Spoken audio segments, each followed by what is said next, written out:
Yeah, well, what is the state of the Santa Barbara School District? This year's annual talk was more about change than grades.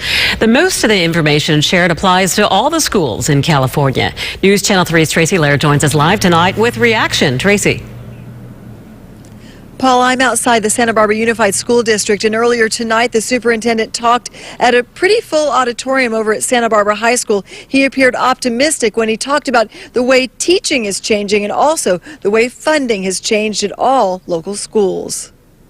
The purpose of this evening really is to give you, parents and members of our community, a glimpse at the state of our schools. Superintendent Dave Cash says it's an era of change in all California schools. It's very difficult for the last 6 years, both in funding to schools and what we were asked to do in classrooms. And I think the Common Core is going to help ratchet up the rigor and also give classroom teachers a little more freedom.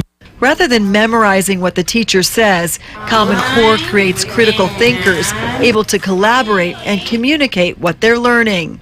Local control funding formula. Local Control Accountability Funding, or LCAF, meetings will be held to decide how money is spent. If we are going to take local control, in my mind, control means responsibility.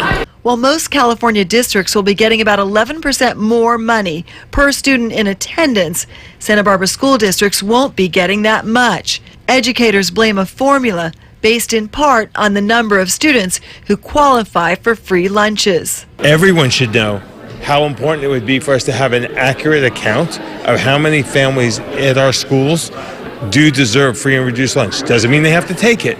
It just means that we're eligible, and by being eligible, that we may be eligible for more funding for our schools as a whole. The superintendent invited parents to get involved. Under the law, any letters he receives signed by a parent require a response in writing. And since students are learning on computers, they'll be taking tests on computers, and the new test judging the Common Core that will take place this year will be a pilot test that won't count. The testing will only count next year. Reporting live in Santa Barbara, Tracy Lair, News Channel.